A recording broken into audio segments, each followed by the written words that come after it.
অনেক দিন পর আকাশ সেদিন দিয়ার বাবাকে দেখতে গিয়ে দিয়াকে দেখল যেন বিষণ্ণতার প্রস্তর মূর্তি। আকাশ এখন কলকাতার নামকরা ডাক্তার। মাঝে মাঝে এসে নিজের গ্রামের মানুষগুলোকে বিনে পয়সায় চিকিৎসা করে যায়। এবার ছুটিতে এসেছে দোলের। যেদিন এসেছে সেই দিনই শুনল দিয়ার বাবার খুব শরীর খারাপ। এক মুহূর্ত দেরি না করে চলে গেল ওর বাবাকে দেখতে। গ্রামের সবাই জানে আকাশ এখন কলকাতার নামকরা ডাক্তার। এখন আর কেউ ওকে হেলাফেলা করতে পারে না। এমন একটা সময় ওকে অপমানিত হয়ে এ গ্রাম ছাড়তে হয়েছিল। সব জেনে এ সেই দিনেরই কথা। একই গ্রামে বেড়ে উঠেছে দিয়া আর আকাশ। দিয়া এক কথায় দস্যি মেয়ে বললেও কম হবে। ওর দস্যিপনায় গ্রামের এমন কোনো লোক নেই যে কিনা ভোগেনি।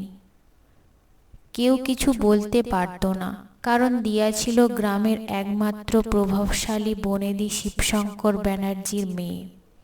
সকলে শিবশঙ্কর ব্যানার্জিকে মানত।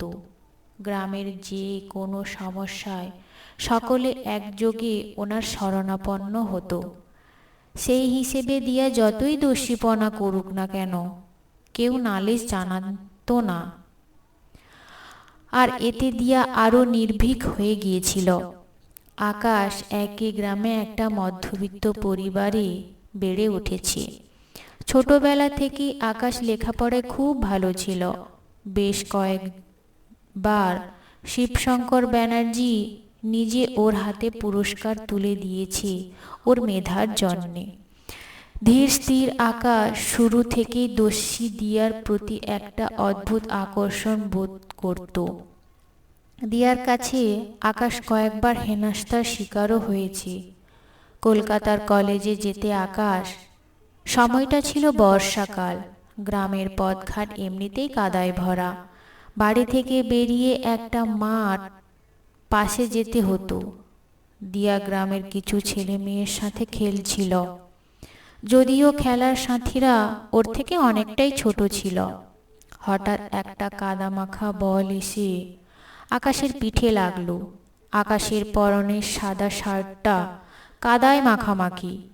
আকাশ ঘুরে দেখল সব বাচ্চাদের সাথে দিয়াও দাঁত বের করে হাসছে। এটা দেখে রাগ হলেও আকাশের কিছু নাই বলে চলে গেল। বাড়ি ফিরে গেল শার্টটা বদলানোর জন্য। কি আর বলবে, দিয়ার জন্য তো ওর মনের মধ্যে একান্ত গোপন জায়গা তৈরি হয়েছে অনেক আগেই। সময় তার নিজস্ব গতিতে এগিয়ে চলে। এক সময় আকাশ গ্রামে লোকেদের কানাকানিতে শুনতে পেল দিয়ার বিয়ে ঠিক হয়েছে। কথাটা শোনার পর থেকে মনে মনে ভীষণ অস্থির হয়ে পড়ল আকাশ। ও ওর মাকে জানালো দিয়াকে নিয়ে ওর মনের কথা। আকাশের মা বাবা ভীষণ চিন্তায় পড়ে গেলেন। গ্রামের একমাত্র বনেদি বাড়িতে কি করে ছেলের সম্বন্ধী নিয়ে যাবেন ওনারা? কিন্তু ছেলের মুখের দিকে তাকিয়ে বাবা মা অসাধ্য সাধন করতে পারে।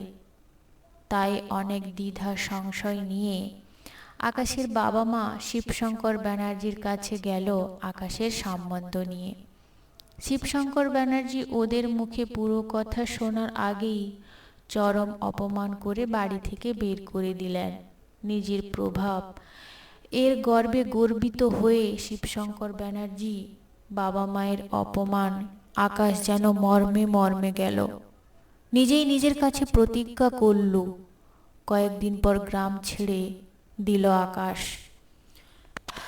বাবা মা ওকে বাধা দেয়নি। নিজেদের চেষ্টায় কলকাতায় থেকে পড়াশোনা করতে লাগলো। মাঝে মাঝে দিয়ার কথা মনে পড়লে উদাস হয়ে যেত আকাশ। এদিকে শিবশঙ্কর ব্যানার্জি দুটো গ্রাম ছেড়ে এক বনেদি পরিবারে দিয়ার বিয়ে ঠিক করেছেন। দিয়াকে জিজ্ঞেস করার প্রয়োজন বোধ করেন না। দিয়া পরে আকাশের এক দুতো বোনের কাছ থেকে জানতে পেরেছিল ওর প্রতি আকাশের অনুভূতির কথা। তারপর থেকেই না চাইতেও আকাশের কথায় চিন্তায় মনের কোনো আসতো, তা নিয়ে নিজেও বুঝতে পারতো না। এর মধ্যে শিবশঙ্কর ব্যানার্জি ঠিক করা পাত্রের সঙ্গে দিয়ের বিয়ে ঠিক হয়ে গেল। কলকাতায় বসে আকাশ এ খবর শুনল। ভেতরটা ওর পাথরের মতো কঠিন হলো। বাবা মা ছাড়া আর কোনো পিছুটান নেই আকাশের। বিধাতার খাতায় কার হিসাব যে কিভাবে লেখা থাকে তা আমরা কেউই জানি না।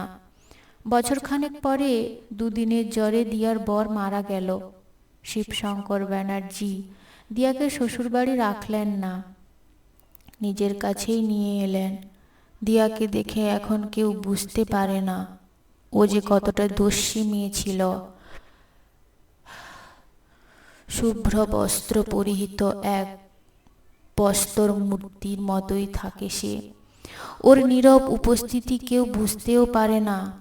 শিবশঙ্কর ব্যানার্জি অসহায়ভাবে মেয়ের অবস্থা দেখেন। ভেতরে ভেতরে উনি ভেঙে পড়েছেন। দিন দিন ওনার প্রভাবও কমে যাচ্ছে। একমাত্র মেয়ে শ্বেত শুভ্র উপস্থিত কোথাও যেন ওনাকে ক্ষয় করে ফেলেছে। দিয়া এই অবস্থার জন্য তিনি নিজেকে দায়ী করেন। এইসব ভেবেই অসুস্থ হয়ে পড়েন। আকাশ নিজের কঠোর পরিশ্রমে নিজেকে উন্নতির শিখরে নিয়ে চলে গেছে, কিন্তু তবু কখনো কখনো দিয়ার কথা বুকের ভেতরটা রক্তক্ষরণ হয় তার, আর এটা সে ভালো করেই টের পায়।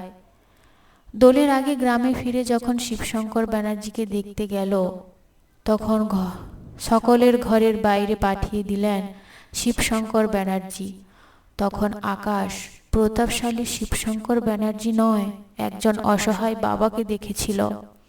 দুহাত জড়ো করে আকাশের কাছে ক্ষমা চেয়েছিলেন তিনি, আর আকাশকে দিয়ার কথা ভেবে দেখাশোনার জন্য অনুরোধ করেন। আকাশ ভাবে কি, কথাটা শুনতে ওর মনের মধ্যে এক আকাশ পলাশ ফুলের ফুল ফুটে উঠল। পলাশের রক্তিম রঙে রাঙা হয়ে গেল। আজও দিয়া এর নামে ওর মনের গোপন ঘরে লুকোনো আছে। একজন ডাক্তার হিসেবে নিজের কাজ করে অত্যন্ত বিনয়ের সঙ্গে শিবশঙ্কর ব্যানার্জিকে আকাশ বলল, আমি জানাবো আপনাকে। বাড়ি ফিরে বাবা মাকে শিবশঙ্কর ব্যানার্জির কথা বলতেই ওনারা অতীতের সব অপমান নিমেষে ভুলে গিয়ে সম্মতি দিলেন। কারণ এতদিন পর ওনারা আকাশের মধ্যে সেই উজ্জ্বল মুখমণ্ডল দেখতে পেলেন। একটা সুখের দীপ্তি ওর মুখে ছড়িয়ে পড়েছে। দোল পূর্ণিমার দিন আকাশের মিষ্টি আর আবির নিয়ে আকাশ গেল শিবশঙ্কর ব্যানার্জির বাড়ি। আগে নিজের পেশাগত কর্তব্যটা করে নিল। দেখলো আগের থেকে শিবশঙ্কর ব্যানার্জি ভালোই আছেন, আর অদূরে দিয়া পাথরের মূর্তির মতো মাথা নিচু করে দাঁড়িয়ে আছে। শিবশঙ্কর ব্যানার্জি আর আকাশের মধ্যে আগের দিনের কোনো কথোপকথন কিছুই জানে না দিয়া। আকাশ শিবশঙ্কর ব্যানার্জির পায়ে আবির দিয়ে নমস্কার করে বলল, আমি রাজি, কিন্তু দিয়ার মত নেওয়াটা প্রয়োজন। শিবশঙ্কর ব্যানার্জি নীরবে সম্মতি জানিয়ে ঘর থেকে ধীরে ধীরে বেরিয়ে গেলেন।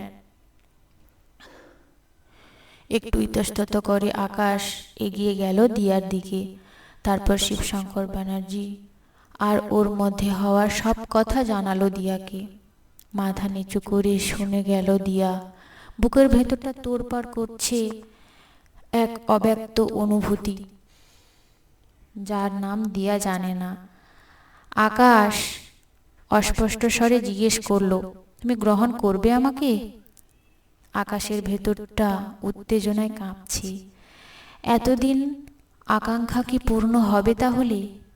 এই ভেবে অপলক তাকিয়ে রয়েছে আকাশ দিয়ার দিকে। দিয়া আলতো করে ঘাড় নেড়ে সম্মতি দিল।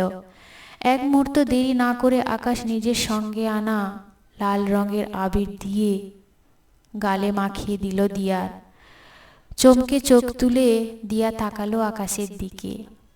আকাশ মুগ্ধ হয়ে দেখল তার একান্ত আপন মানবীকে। আর দিয়া এর মুখে যেন ভালোবাসার পলাশ রং আর আবিরের লাল রং মিলেমিশে একাকার হয়ে গেছে। অহংকার বড় খারাপ জিনিস। অহংকার মানুষকে পতনের মুখে ঠেলে দেয়। কখনো অহংকার করো না, নিমেষে সব হারিয়ে ফেলবে। সময় কখন কাকে কি দেয় তা আমরা নিজেরা কখনোই জানতে পারি না। তাই সময় থাকতে নিজের ভালোবাসার মানুষের চোখের ভাষা আর ওর বলা কথাগুলো বুঝতে শিখুন। দোলের রঙে প্রাণ পাক একটা অজানা ভালোবাসা আর তাদের পূর্ণতার দিন। গল্পটি এই পর্যন্ত। গল্পটি কেমন লাগলো অবশ্যই কমেন্ট করে জানাবেন। আর যদি ভালো লেগে থাকে তাহলে একটি লাইক করে চ্যানেলটি অতি অবশ্যই সাবস্ক্রাইব করে দেবেন, যাতে করে আমার নিত্য নতুন ভিডিওগুলো প্রথম আপনার কাছে পৌঁছে দিতে পারি। সবাই ভালো থাকবেন, সুস্থ থাকবেন। দেখা হবে পরের ভিডিওতে। ধন্যবাদ বন্ধুরা।